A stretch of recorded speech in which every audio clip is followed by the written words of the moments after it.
In the azure waters of the Caribbean, shrouded not by nature but by nefarious deeds, lies Little St. James, an island that became synonymous with the darkest of secrets. Purchased in 1998 by Jeffrey Epstein, a financier of enigmatic repute and moral turpitude, this 70-acre retreat was transformed from a tranquil haven into a theatre of the illicit, a place where innocence was not lost but stolen. The island, with its palm-fringed shores and secluded coves, became the unholy altar of Epstein's most sinister indulgences. It was here, far from the scrutinizing gaze of the world, that the elite convened, their arrivals and departures shrouded in secrecy aboard the Lolita Express. This private jet, a Boeing 727, became an airborne emblem of a perverse aristocracy, ferrying figures whose power and prestige could not shield them from the taint of association. As the sun set on Little St. James, the shadows grew longer and the silence spoke volumes. The whispers of the mistreated, the silenced cries for help, echoed off the walls of a grand estate that was less a home and more a fortress of depravity. Epstein's arrest in July 2019 promised a reckoning, yet his subsequent death in a Manhattan jail cell on August 10, 2019, left a narrative pockmarked with gaping holes and haunting questions. Who were the architects of this shadowy enclave? What transpired behind the closed doors of opulent mansions and aboard flights that knew no horizon? As we venture into the shadowy depths of this saga, we are guided by the piercing insight of Honoré de Balzac, a French novelist and playwright, who observed, "Behind every great fortune lies a great crime." This stark reminder beckons us to ponder the hidden machinations behind amassed wealth and power. Are you prepared to gaze into the abyss, to confront the chilling truths that lurk in the corners of power and depravity? Join us as we unravel the twisted saga of Little St. James and the Lolita Express, a journey into the heart of darkness that is the legacy of Jeffrey Epstein. Welcome to the diary of Julius Caesar. Unraveling the enigma, the formative years of Jeffrey Epstein. In the tapestry of modern high society, few threads are as enigmatic and darkly woven as the early life of Jeffrey Epstein. Born into the hustle of post-war Brooklyn, New York, on January 20, 1953, Epstein's story began. His parents, Seymour and Pauline Epstein, were embodiments of the American working-class dream. Seymour worked diligently for the New York City Department of Parks and Recreation, while Pauline was the nurturer, a homemaker, in their modest home in Coney Island, a place alive with the laughter of the amusement parks, but also shadowed by the challenges of urban life. It was here, in the paradox of Coney Island, that Epstein's narrative took root, in a setting that contrasted sharply with the opulence he would later be known for. Epstein's intellectual journey commenced at Lafayette High School, nestled in the heart of Brooklyn. His brilliance in mathematics was like a beacon, illuminating his path and setting him apart from his peers. His teachers often noted his unique approach to problem-solving, a skill that seemed to hint at a mind that saw beyond the conventional. Graduating at 16, Epstein's academic journey was a sprint, rushing towards a future full of promise and uncertainty. It's as if he embodied Einstein's words, "It's not that I'm so smart, it's just that I stay with problems longer." The next chapter of Epstein's life was set against the backdrop of the Cooper Union, an institution revered for its commitment to fostering the minds of the future. But his tenure there was as fleeting as a New York minute, a brief interlude in the symphony of his life.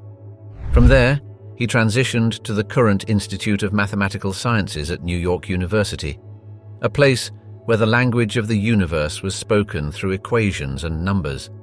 But again, in a move that baffled many, Epstein left NYU without the customary parchment to proclaim his academic conquests, a college degree.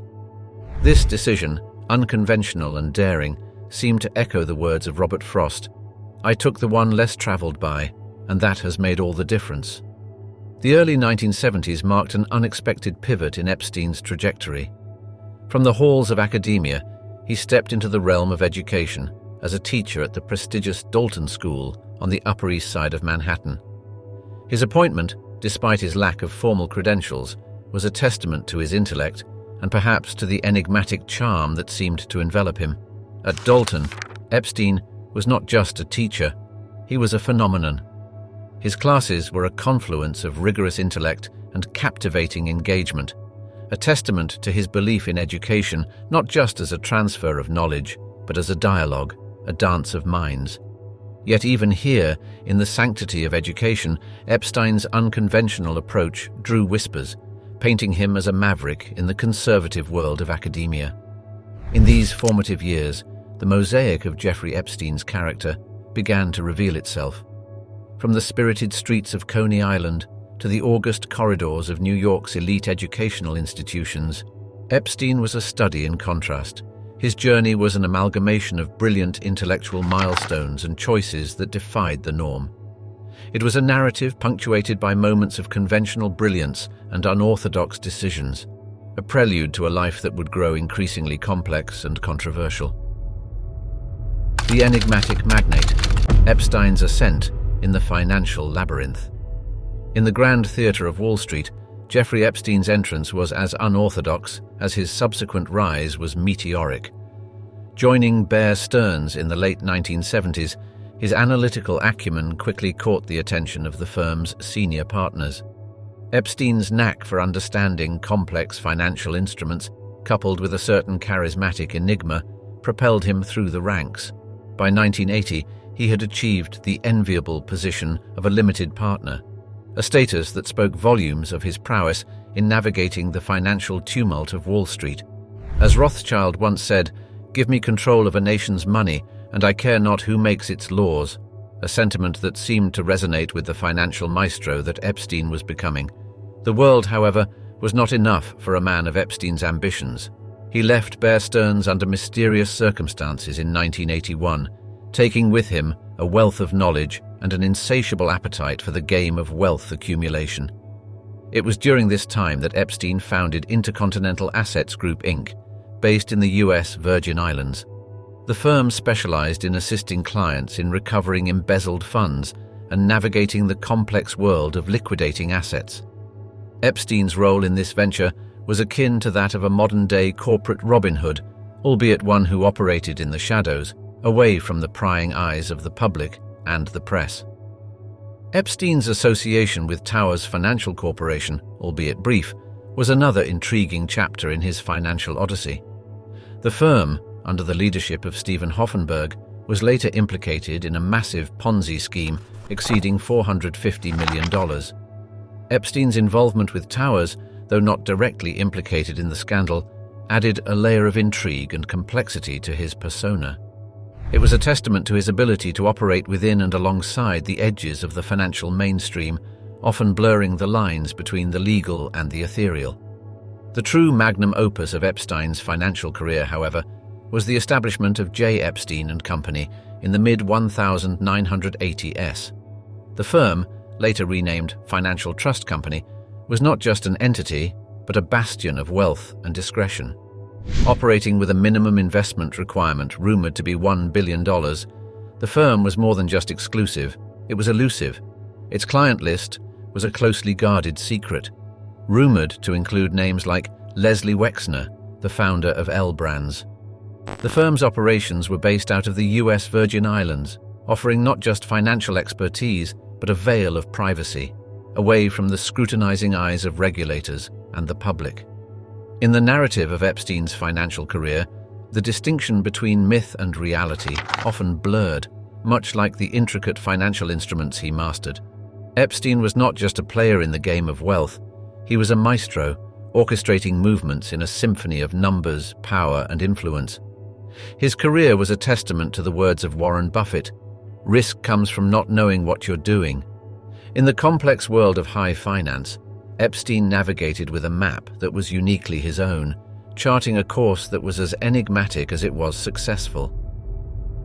The charismatic enigma, Epstein's tapestry of influence and intrigue. Jeffrey Epstein's life was a grand mosaic, a testament not just to his financial acumen, but also to his intricate web of social connections and relationships. The political sphere was an integral part of this tapestry. Bill Clinton, the 42nd President of the United States, was one of the most notable figures in Epstein's orbit. Reports indicate that Clinton took as many as 26 flights on Epstein's private jet from 2001 to 2003, a fact that became a focal point of speculation and controversy.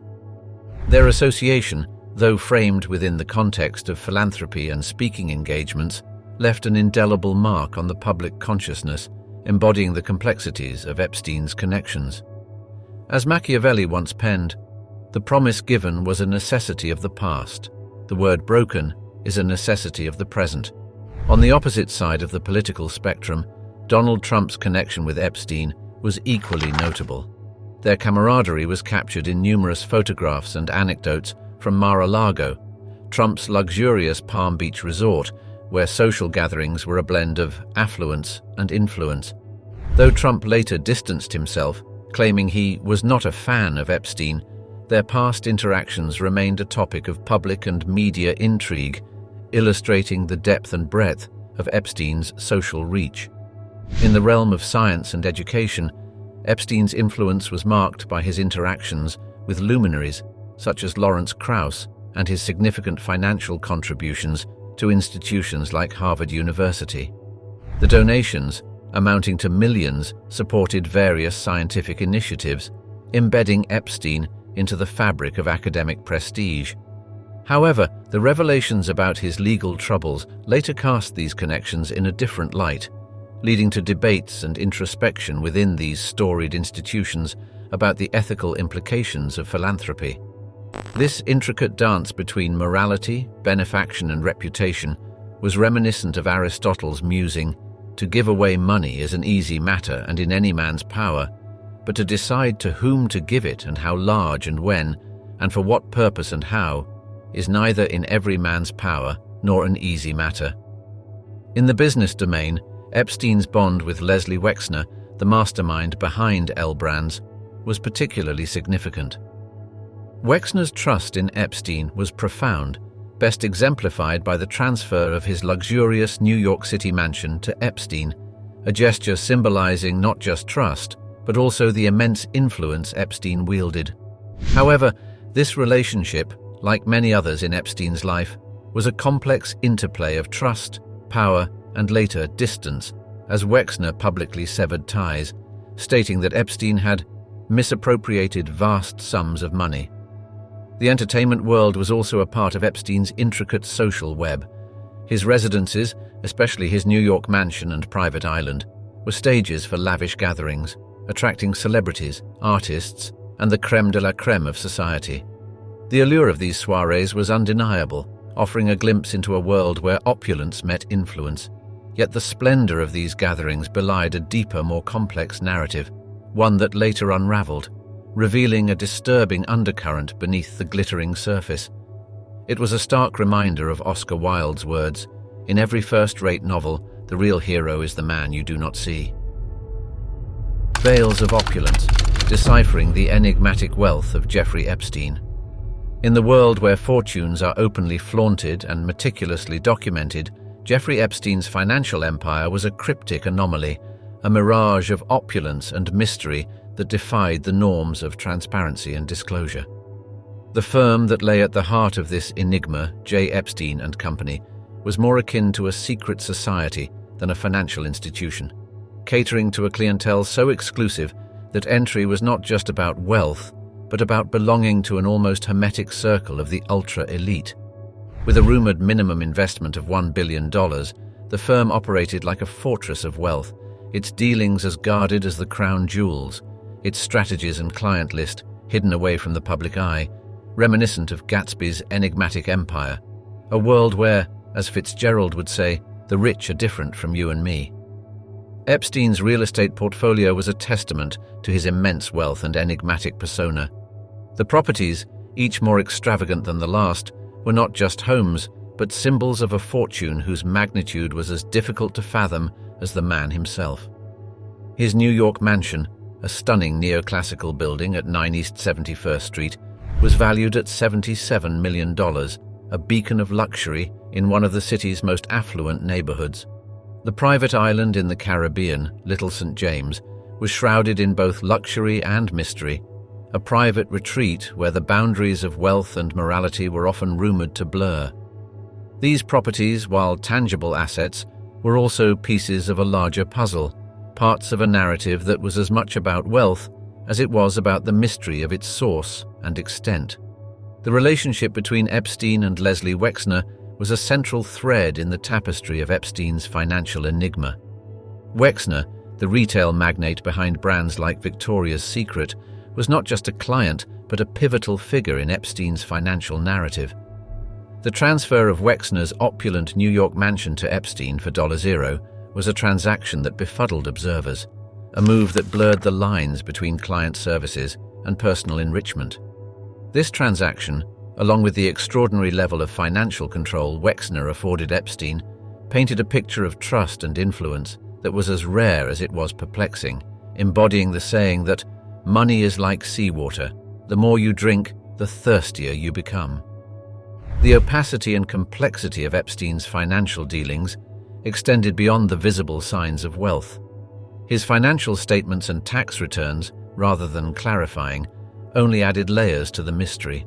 Transactions were nested within transactions, assets held in trusts and shell companies that spanned the globe, from the Virgin Islands to the City of London, making the task of unraveling the true extent of his wealth a Herculean endeavor. Journalists and financial analysts who sought to penetrate this veil often found themselves in a maze with no clear end, their efforts yielding more questions than answers. In this complex financial narrative, Epstein's wealth was like a chameleon, constantly shifting, ever elusive, a fortune that was as enigmatic in its composition as in its magnitude. In the aftermath of his legal troubles and subsequent arrest, the mystery of Epstein's fortune took center stage, becoming a focal point of both legal scrutiny and public fascination. Authorities, armed with subpoenas and forensic accountants, endeavored to dissect his financial empire, to chart the uncharted territories of his wealth.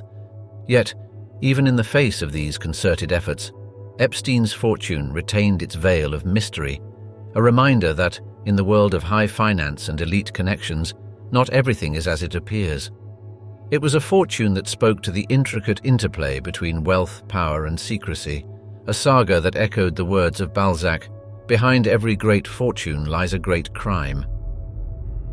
Shadows in the sky, unraveling the tale of the Lolita Express. In the intricate web of Jeffrey Epstein's life, the Lolita Express stood as a symbol of the opulent and secretive world he inhabited. This private Boeing 727 aircraft, a luxury few could fathom, was not just a means of travel, but a mobile microcosm of Epstein's enigmatic existence. Purchased in the early 2000s, the jet's interior, a fusion of polished wood, plush leather seats, and a bedroom that spoke of both luxury and privacy, was a testament to Epstein's wealth, estimated at the time to be over $500 million. With each flight, the jet traced routes across the globe, from the sun-kissed runways of St. Thomas in the US Virgin Islands to the bustling heart of New York City, and to countless undisclosed locations, each journey shrouded in the allure and mystery that defined Epstein's life. The manifest of the Lolita Express read like a roster from a high society gala, a testament to Epstein's gravitational pull in the circles of power and celebrity. Bill Clinton's name appeared on the flight logs multiple times from 2001 to 2003, a connection that Clinton later characterized as philanthropic trips related to the work of the Clinton Foundation. Prince Andrew, Duke of York, another figure entwined in Epstein's narrative, was also a passenger, his royal status adding another layer of intrigue to the jet's already controversial legacy. These flights, veiled in luxury, were enshrouded in whispers of discretion and exclusivity, leading the public to speculate about the nature of the journeys and the conversations that echoed in the jet's cabin, reminding one of Oscar Wilde's words, "The truth is rarely pure and never simple." However, the true infamy of the Lolita Express was not due to its luxurious appointments or even its distinguished guest list, but rather the sinister shadow cast by the allegations that surrounded its owner. Reports and legal documents painted a harrowing picture of the jet being used as a vehicle for trafficking and mistreatment, a chilling contrast to its outward opulence. The testimonies of survivors who bravely came forward alleged that the jet was a critical component in Epstein's global network of exploitation, turning it from a symbol of luxury into a stark emblem of his most reprehensible acts. The jet, with its luxurious appointments and its burden of dark allegations, was a microcosm of Epstein's world, a world where the trappings of wealth coexisted uncomfortably with the whispers and the shadows of actions that, once brought to light, reminded the world that, in the words of Francis Bacon, in order for the light to shine so brightly, the darkness must be present. Islands of Secrecy, Epstein's real estate empire and its shrouded echoes. Jeffrey Epstein's real estate empire was a patchwork of luxury and enigma, each property a testament to his wealth and his penchant for privacy. Little St. James, the infamous private island in the US Virgin Islands, was the epitome of this blend. Purchased in 1998 for a hefty $7.95 million, the island was a private paradise, spanning 70 acres of pristine Caribbean beauty. It boasted a flamboyant main house, lavish guest villas, and even its own helipad. But the island's most mysterious feature was perhaps the blue-striped temple-like structure, whose purpose remains a subject of speculation and dark rumors. It was here, amid this secluded luxury, that Epstein allegedly orchestrated some of his most heinous acts, turning this idyllic retreat into what many would call a den of depravity.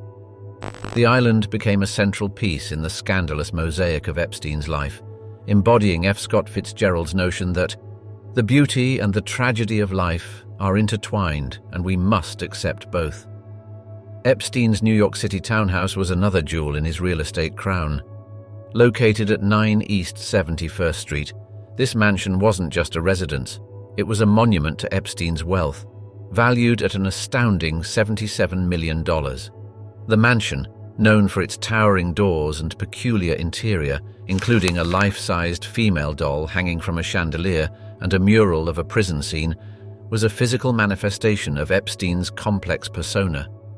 It wasn't just the size or the value that made this property notable. It was the stories and allegations that emanated from within its walls, turning the mansion into a symbol of Epstein's alleged misdeeds. The Zorro Ranch in New Mexico was a stark contrast to the lushness of Little St. James, yet it was no less part of Epstein's grandiose lifestyle. Purchased in 1993, the property covered nearly 10,000 acres of the New Mexico desert.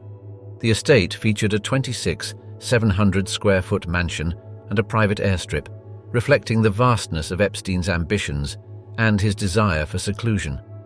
The ranch, with its wide-open spaces and luxurious amenities, was a fortress of solitude, a place where Epstein could retreat from the world, a symbol of the isolating nature of immense wealth and power, echoing the words of Tennessee Williams, "You can be young without money, but you can't be old without it."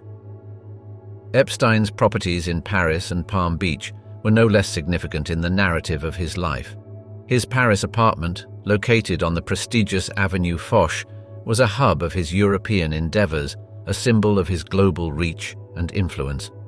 Meanwhile, his Palm Beach residence became another focal point in the allegations against him, where the luxurious facade of the property contrasted sharply with the disturbing acts it was alleged to conceal.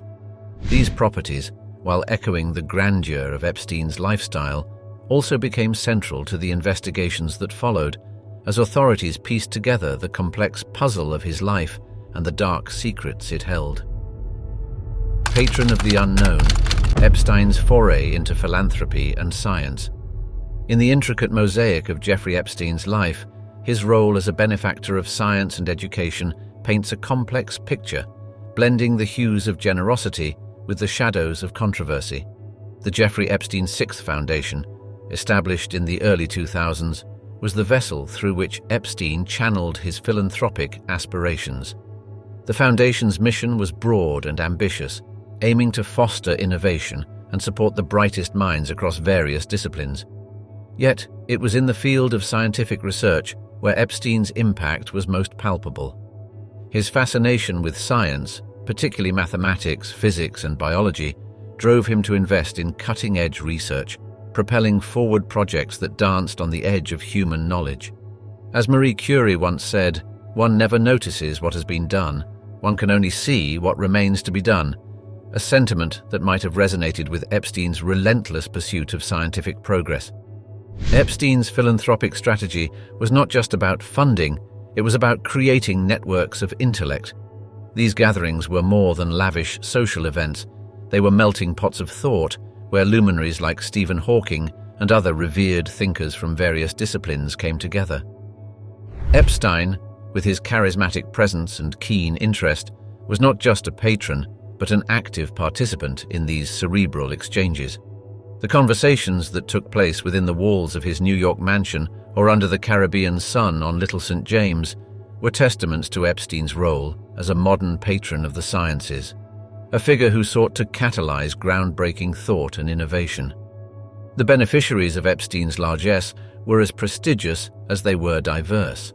He made substantial contributions to institutions like Harvard University, where his funds supported initiatives like the Program for Evolutionary Dynamics. This program, led by the eminent Professor Martin Nowak, received a staggering $6.5 million from Epstein in 2003, a testament to his interest in the fundamental questions of evolution and complexity. His support extended beyond individual projects, with donations aimed at fostering a culture of interdisciplinary research, breaking down the silos that often hindered collaboration. Harvard's Hasty Pudding Club and its associated Institute of 1770 were also recipients of Epstein's generosity, receiving a $30 million donation that underscored his commitment to the arts and sciences. However, Epstein's philanthropy was not without its controversies. The source of his wealth, shrouded in mystery and speculation, cast a shadow over his donations.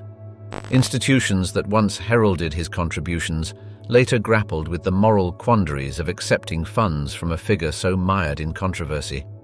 Harvard University, for instance, faced public scrutiny and internal debate over whether to return Epstein's donations posthumously, a dilemma that echoed the sentiments of Albert Einstein. Whoever is careless with the truth in small matters cannot be trusted with important matters. Echoes from the Enclave, unveiling the secret soirees of Jeffrey Epstein. In the clandestine tapestry of power, few threads are as enigmatic and intricately woven as those of Jeffrey Epstein, a financier shrouded in mystery and controversy. His gatherings, held in the shadows of opulence, were not merely meetings, but meticulously orchestrated symphonies of intellect and influence. Within the hallowed halls of his Manhattan mansion, a grand edifice on 71st Street, and the secluded corners of his private island, Little St. James in the Virgin Islands, Epstein played host to a pantheon of the world's elite. The mansion, a sprawling 7-story structure, became synonymous with these gatherings. It was here in 2010 that a dinner was hosted for Prince Andrew, cementing a friendship that would later unravel into a spectacle of scandal. The walls of this residence, adorned with peculiar decorations such as a life-sized chessboard with figurines modeled after his acquaintances, bore silent witness to the convergence of minds and power. Celebrities, scientists, and politicians traversed its corridors, their conversations as guarded as the man who invited them.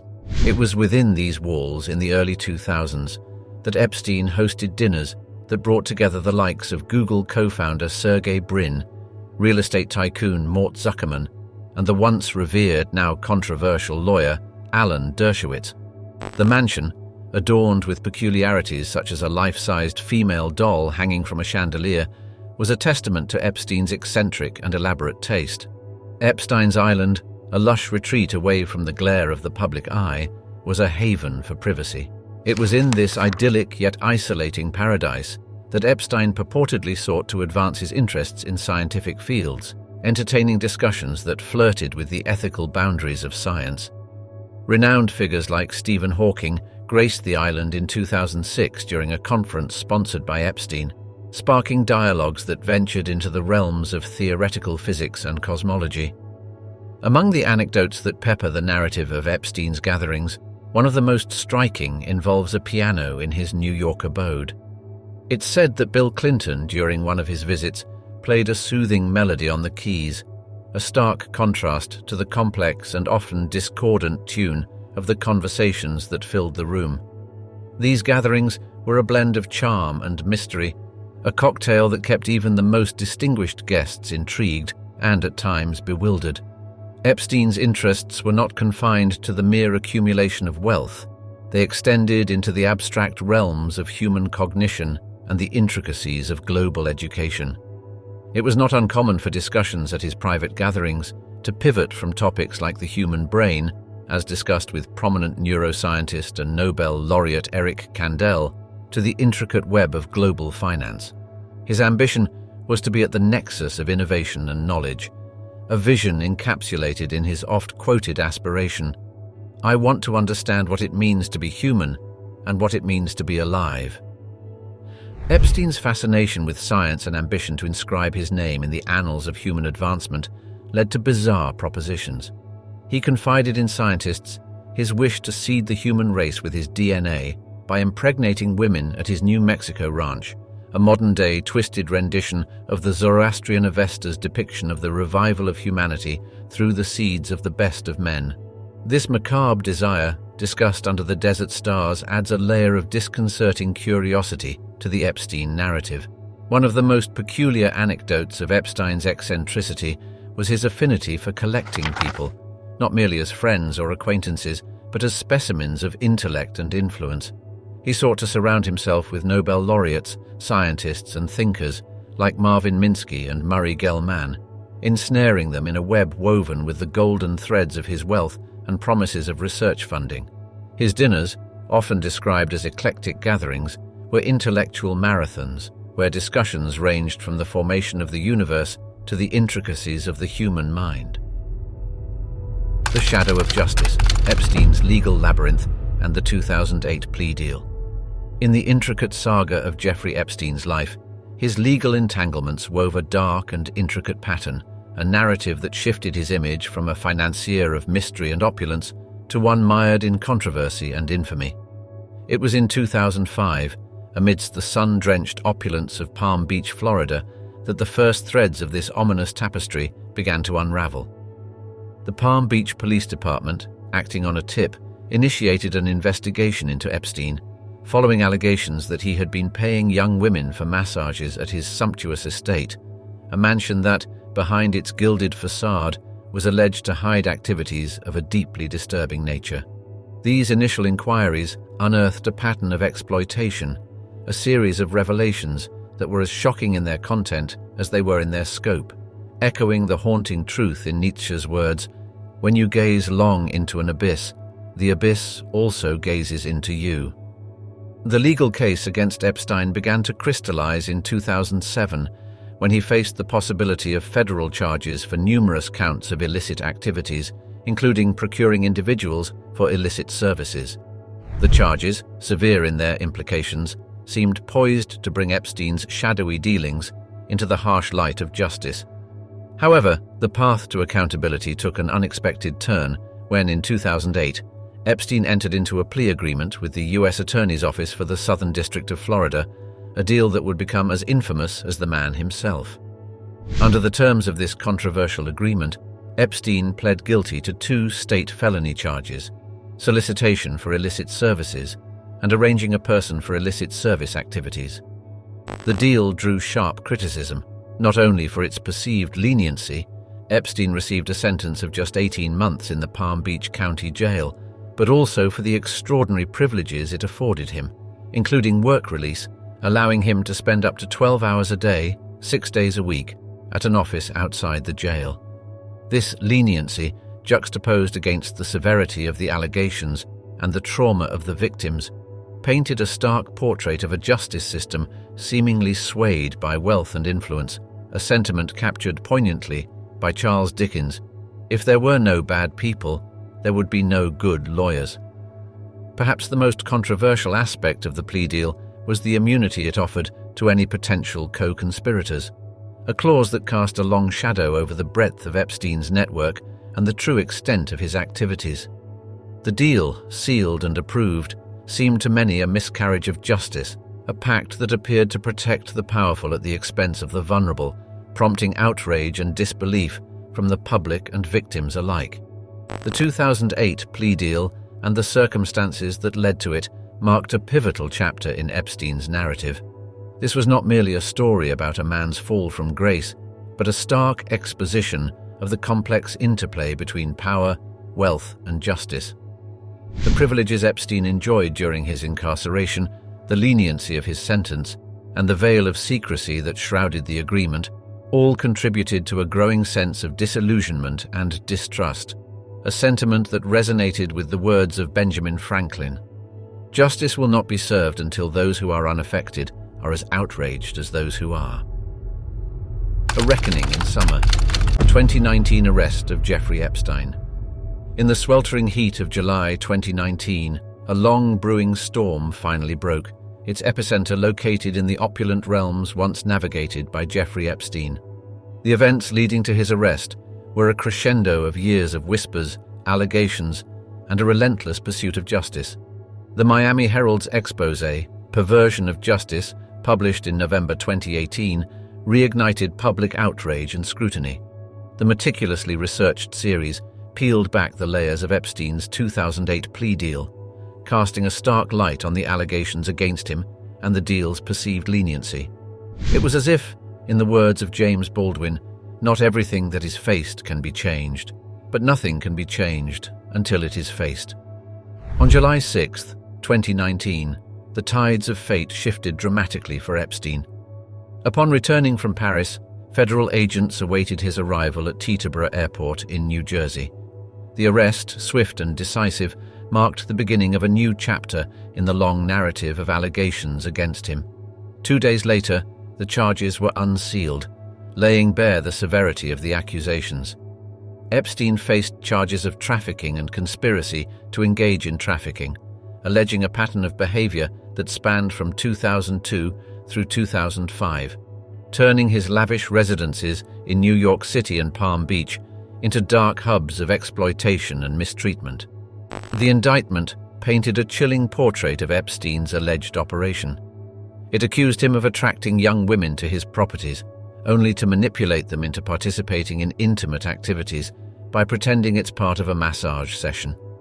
These charges represented not just legal accusations, but the crystallized pain and resilience of survivors who, after years of silence, brought forth their stories. The case was a testament to their courage, encapsulating the spirit of Maya Angelou's words, "There is no greater agony than bearing an untold story inside you." Epstein's arrest and the charges he faced sent ripples through social echelons and across international borders. His New York mansion, once a symbol of his wealth and status, became the epicenter of a media frenzy. The case, with its blend of wealth, alleged criminality, and high-profile connections, captured global attention, turning into a spectacle that shed light on the darkest corners of privilege and power. The events of July 2019 were not just the unfolding of a legal drama, they were moments of cultural reckoning, forcing society to confront the uneasy relationship between wealth, influence, and justice. In this story, Epstein's arrest was not merely the capture of an individual, it was a symbol of a societal shift, a testament to the power of truth and the relentless pursuit of justice, echoing the sentiment that, in the relentless march of time and justice, the arc of the moral universe is long, but it bends towards justice, as famously stated by Martin Luther King Jr. Shadows and silence, the mysterious end of Jeffrey Epstein. In the chronicles of Jeffrey Epstein's tumultuous life, the final chapter, written in the early hours of August 10, 2019, at the Metropolitan Correctional Center in New York, remains the most enigmatic and disputed. Epstein's sudden and unexpected end, coming amid high-profile legal proceedings, transformed the Metropolitan Correctional Center from a mere holding facility into the epicenter of global attention and controversy. The environment of his detention, a stark contrast to the life of affluence he once led, became the backdrop for an event that would spark endless speculation and debate. The shift from a world of influence to a cell of confinement was not merely a change in his surroundings, but a significant transformation, encapsulating the sentiment that even the darkest night will end and the sun will rise, as famously stated by Victor Hugo. The discovery of Epstein's lifeless form in his cell sent shockwaves through the fabric of society, raising a cloud of questions and doubts that refused to dissipate. The official ruling, which indicated a personal injury, was met with skepticism and disbelief, fueled by a litany of irregularities and procedural lapses. The irregularities reported in the protocols of the prison, including malfunctioning cameras and the apparent failure of guards Tova Noel and Michael Thomas to perform regular checks, added layers of complexity to an already convoluted narrative.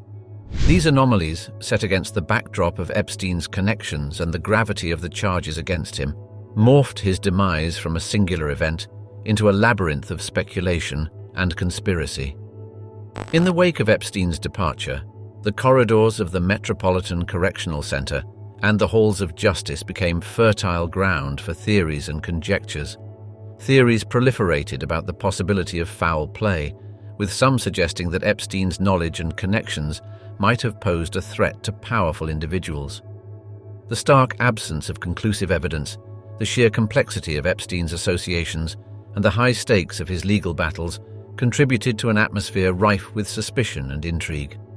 The controversy surrounding his end echoed the words of Arthur Conan Doyle, "Where there is no imagination, there is no horror," as the public grappled with the labyrinthine narrative of Epstein's final days.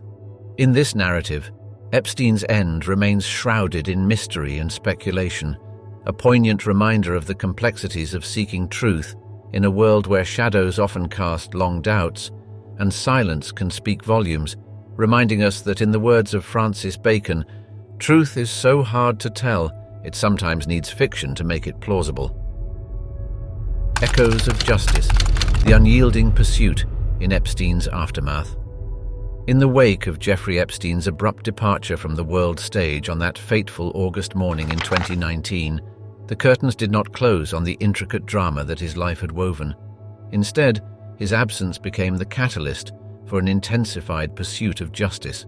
The Southern District of New York, spearheaded by U.S. Attorney Jeffrey Berman, refused to let the quest for truth dissolve with Epstein's end. High-profile associates of Epstein, such as Ghislaine Maxwell, once a fixture in his social circle, found themselves under the glaring spotlight of legal scrutiny.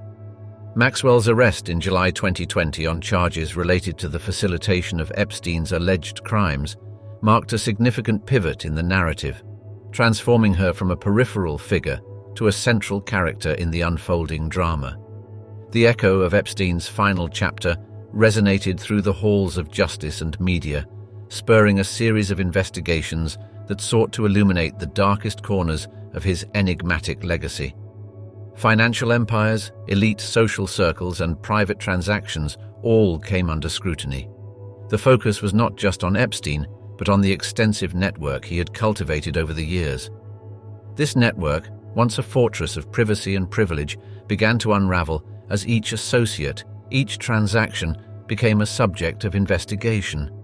Figures like Prince Andrew faced public pressure and legal inquiries, while others connected to Epstein braced for the impact of the investigations that swept through the circles of power and prestige. In this tumultuous aftermath, the alleged victims of Epstein's actions found a renewed voice. Their stories, once whispers in the shadow of Epstein's influence, became bold declarations in the pursuit of justice. Lawyers like Brad Edwards and David Boies, representing several of Epstein's alleged victims, became champions in this renewed battle, striving to ensure that their clients' voices were heard and their pain acknowledged. The fight for justice extended beyond the confines of the courtroom, capturing the attention of a global audience and sparking a broader dialogue about power, privilege, and the often painful path to healing and closure. As the investigations unfolded, they peeled back layers of secrecy and privilege, revealing the intricate tapestry of relationships and transactions that had facilitated Epstein's alleged misconduct. The Virgin Islands, where Epstein's private island was located, became a focal point of legal scrutiny as U.S. Virgin Islands Attorney General Denise George filed a lawsuit against Epstein's estate, seeking to confiscate assets and properties connected to his alleged criminal activities. The scrutiny extended to financial institutions, with banks like Deutsche Bank facing fines for their failure to adequately monitor transactions related to Epstein, a reminder of the financial web that underpinned his life and actions. As the story of Epstein's aftermath continues to unfold, it stands as a poignant reminder of the enduring nature of justice and the relentless pursuit of truth in a world where both can often seem elusive. It is a narrative that challenges, inspires, and compels, a narrative that, despite its darkness, holds the promise of light for those who have long awaited their moment of justice. In this pursuit, the words of Martin Luther King Jr. echo with resounding clarity. The arc of the moral universe is long, but it bends towards justice, a sentiment that embodies the spirit and the resolve that define the aftermath of Jeffrey Epstein's enigmatic legacy. Shadows of silence, the enduring echoes of Epstein's survivors. In the dim corridors of memory and the stark light of courtrooms, the stories of Jeffrey Epstein's survivors unravel like dark tapestries woven from pain and resilience. Their narratives, though individually distinct, share a haunting commonality: the theft of innocence and the enduring fight for justice. Virginia Giuffre's story emerges from the shadows with a quiet intensity. As a young woman, the warmth of her Florida home was overshadowed by the cold calculation of manipulators. Her encounter with Ghislaine Maxwell at Mar-a-Lago in the early 2000s wasn't just a meeting, it was the beginning of a nightmare. Maxwell, with her polished demeanor, was the gatekeeper to Epstein's dark world. Giuffre's accounts of the mistreatment are harrowing, detailing international trips and encounters with the rich and powerful, including a much publicized but disputed claim involving Prince Andrew. Her battle wasn't just against those who mistreated her, but also against the skepticism and victim-blaming that often silences survivors. Yet, her voice never wavered, becoming a beacon for others ensnared in Epstein's web. As she poignantly stated, "I will not be silenced. I will not be intimated." Sarah Ransom's escape from Epstein's private island, infamously known as Little St. James, in 2007, was not just a flight from physical captivity, but a leap towards reclaiming her life. The South African native found herself on the sinister shores of the Caribbean after promises of educational opportunities. Instead, she faced a relentless cycle of mistreatment, her dreams replaced by a desperate fight for survival. Ransom's later testimonies revealed the intricate mechanisms of Epstein's operation, a system designed to isolate, manipulate, and exploit. Her legal battles and advocacy work shed light on the unseen chains that bind survivors long after their physical ordeal ends. Her resolve echoes the words of Maya Angelou. "I can be changed by what happens to me, but I refuse to be reduced by it." Annie Farmer's tale stands out for its reflection of deceptive normalcy. Lured under the guise of educational prospects, her encounter with Epstein and Maxwell in New Mexico was a chilling reminder of how manipulators hide in plain sight. Farmer's courage to speak out, despite the passage of time and the veneer of respectability that Epstein maintained, underscores a profound truth. The impact of mistreatment lingers, demanding recognition and justice. Her testimony in court was not just a recounting of past events, but a reclaiming of her story, an assertion of truth in a narrative long overshadowed by those who mistreated her. Her narrative is a testament to the words of Elie Wiesel: "We must always take sides. Neutrality helps the oppressor, never the victim. Silence encourages the tormentor, never the tormented." These stories, and countless untold ones, paint a complex picture of survival. The survivors of Jeffrey Epstein's network, bound by shared trauma, have each navigated their path through a labyrinth of pain, legal battles, and public scrutiny. Their journeys reflect the arduous process of healing and the relentless pursuit of justice.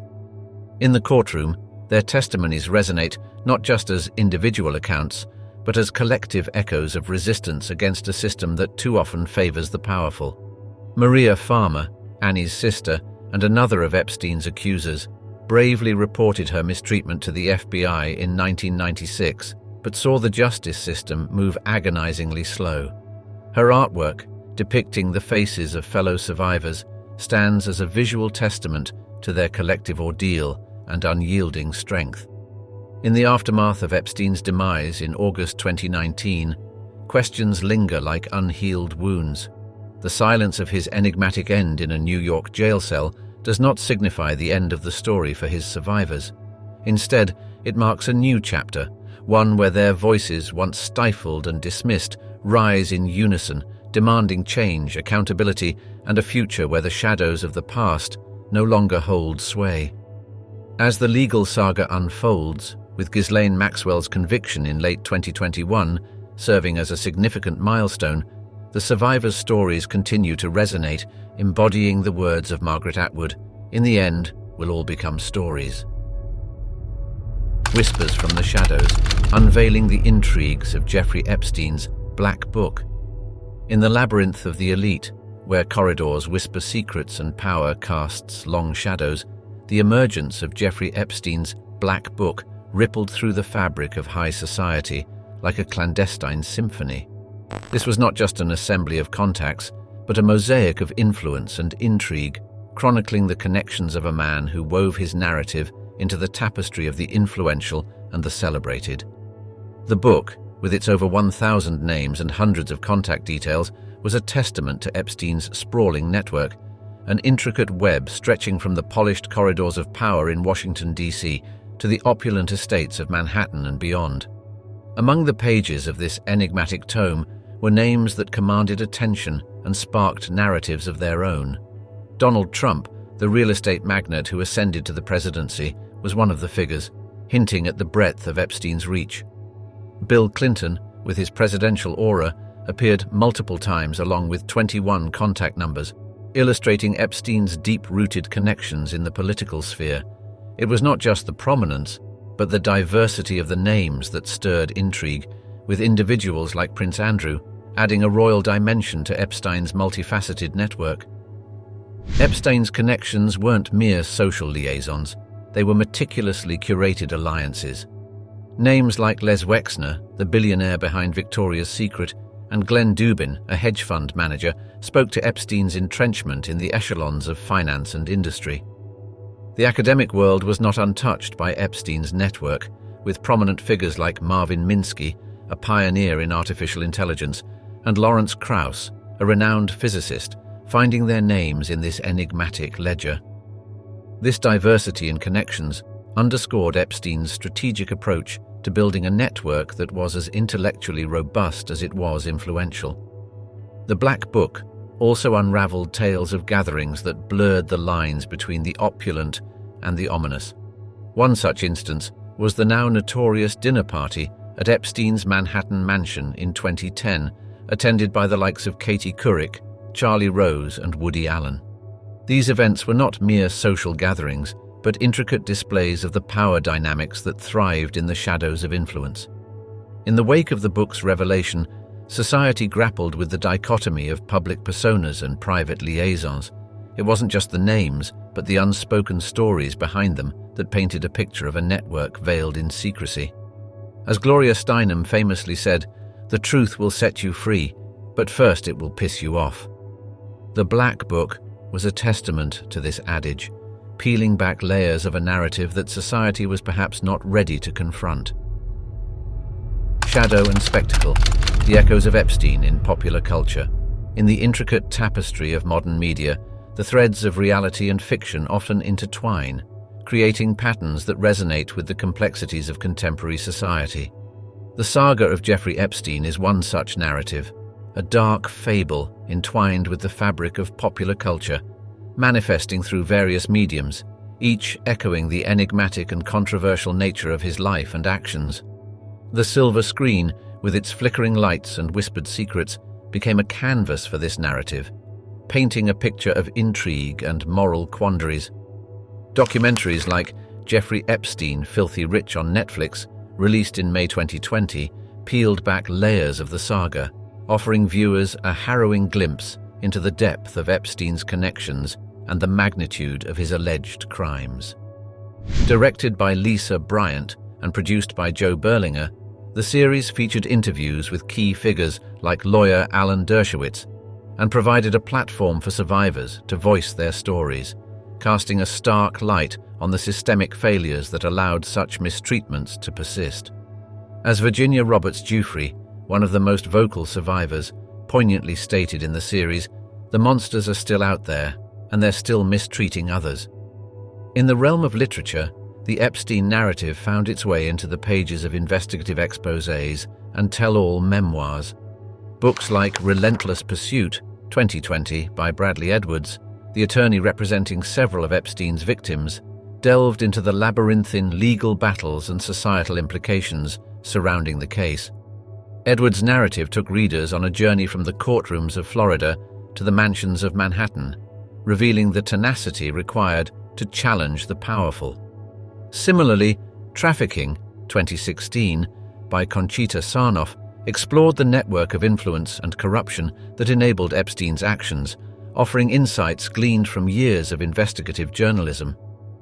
Television, too, became a mirror reflecting the Epstein phenomenon, with crime dramas and investigative series incorporating elements of the saga into their storylines. Shows like Law & Order Special Victims Unit subtly integrated aspects of the Epstein case into their episodes, presenting fictionalized accounts that resonated with the real-life events, blurring the lines between reality and artistic interpretation. An episode titled Flight drew parallels to the Epstein case, featuring a wealthy financier with a penchant for young women, highlighting the challenges faced by law enforcement in tackling such influential figures. The digital realm, with its vast expanse and fluid boundaries, became a fertile ground for discussions, debates, and dissections of the Epstein case.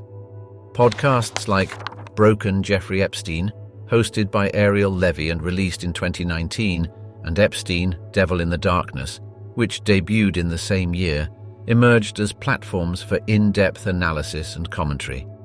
These podcasts offered listeners a mosaic of perspectives, from the journalistic to the personal, creating a multi-dimensional portrait of the Epstein saga. They dissected every facet of the story, from the private island of Little St. James to the power corridors of Washington, D.C., inviting listeners to engage with the story in an intimate, immersive manner.